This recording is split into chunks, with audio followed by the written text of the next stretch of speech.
Hi, everybody. Welcome to the final mini lecture for the week. I realize that the first few weeks of this course has been a lot of doom and gloom, whether it's the violence of redemption, plains warfare, union strife, urban industrial hellscapes, economic unrest and inequality, and all sorts of other stuff. Many people of the era saw these trends and themes of their time and tried to articulate solutions for the pervasive problems and issues. They shared a conviction that industrialization equaled wealth concentration, but that these issues could be ameliorated through reform, or barring that, overturned through revolution. In this mini lecture, I'm going to briefly examine the platforms, planks, and positions of two groups of reformers and radicals in the late 19th century, the Populists and Socialists. Now, the Socialists saw the problems of industrial society: wealth consolidation, child labor, unsafe working conditions in factories and mines, low pay, attacks on unions, and the creation of a permanent underclass of industrial workers. They were largely from the urban working class and saw the solutions to many of these problems would lie in worker control over the means of production, inspired by thinkers such as Karl Marx, Robert Owen, Charles Fourier, and others. Their solutions included the abolition of private property and the ownership of the means of production. In other words, the state would own and operate factories, railways, mines, and industrial facilities. Effectively, this state control over industry would mirror worker control over the state, and the industries would operate for the benefit of all, rather than the enrichment of a few. Among the most famous of American socialists was Eugene V. Debs, born in 1855. Debs was an activist and a politician, and helped organize the American Railway Union, a major faction in the 1894 Pullman strike. After President Cleveland used the U.S. Army to crush the Pullman strike, Debs went to jail and became radicalized there by reading socialist literature. He became a founding member of the Socialist Party of America and ran for president 5 times. He was also one of the founders of the Industrial Workers of the World in 1905 and supported Big Bill Haywood in his 1907 trial. He was a charismatic speaker, and that got him in trouble. During World War I, Eugene Debs was prosecuted for his anti-war rhetoric. During the trial, he offered this line of defense: "Your Honor, I have stated in this court that I am opposed to the form of our present government, that I am opposed to the social system in which we live, that I believe in the change of both, but by a perfectly peaceable and orderly means. I am thinking this morning of the men in the mills and factories. I am thinking of the women who, for a paltry wage, are compelled to work out their lives, of the little children who, in this system, are robbed of their childhood, and in their early years, tender years, are seized by the remorseless grasp of mammon, and forced into industrial dungeons, there to feed the machines, while they themselves are being starved, body and soul." Debs was convicted of sedition and imprisoned for 10 years. In the 1920 election, Eugene V. Debs ran for the presidency from prison and gained 3.4% of the popular vote.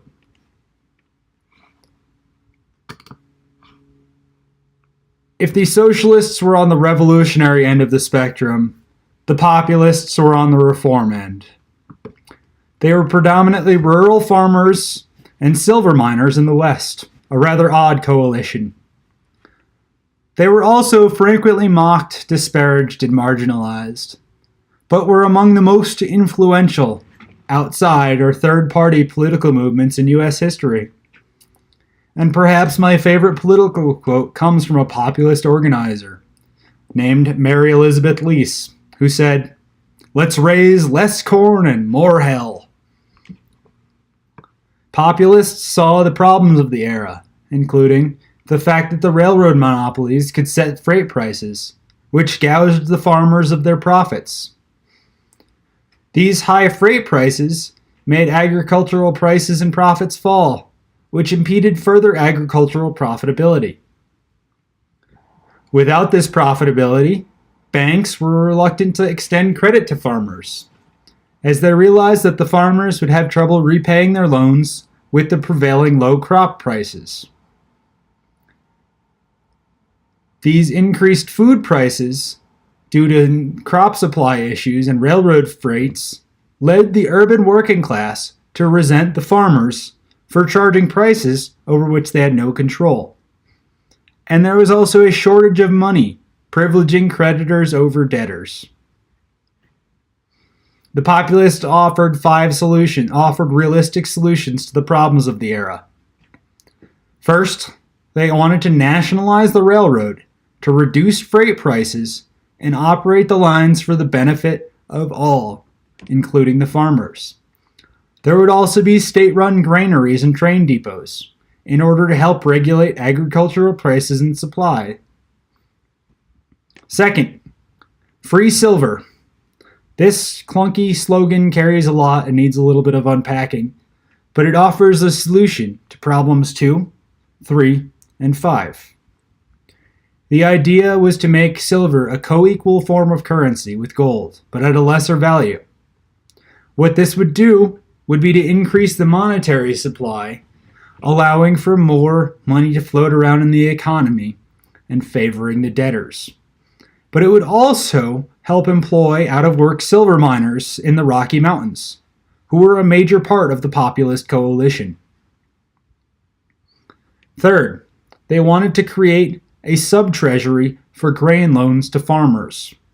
Effectively, this was going to be a government loan agency for the stabilization of agricultural prices and also expansion and industrialization of the agricultural process.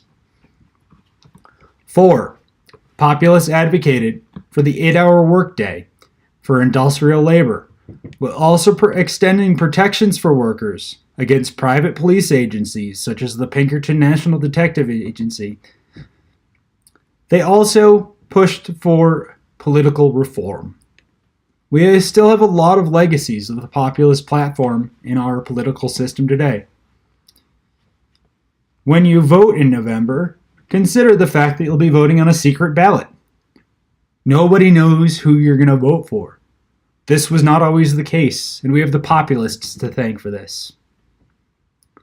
Do you have an idea for a law that your state legislature is unwilling to consider? You can begin a ballot initiative and get your proposed law onto an election ballot. And if it gains a majority of vote during election time, it becomes a law. Montana has 2 citizens' ballot initiatives on this FALS ballot, so if you would like this ability, thank the populists. Next, do you think the legislature just made a really dumb law? And do you want it changed? You can file for a ballot referendum. That law goes in front of the voters, who decide whether it stands. Finally, is your elected official a drunkard, a womanizer, or a corrupt bore? You can begin a recall campaign and hold an election whether or not to kick them out of office and back into whatever they call private life. The populists also pushed for the end of political nomination conventions and wanted to put the selection of party nominees to a primary process. They also pushed for the direct election of senators in response to the corrupt nominating process out of the state legislatures. So, for a bunch of podunk farmers and silver liners, they certainly had a disproportionate influence on the American political system. That's it for this week's mini lectures, and I'll see you in the discussion forums.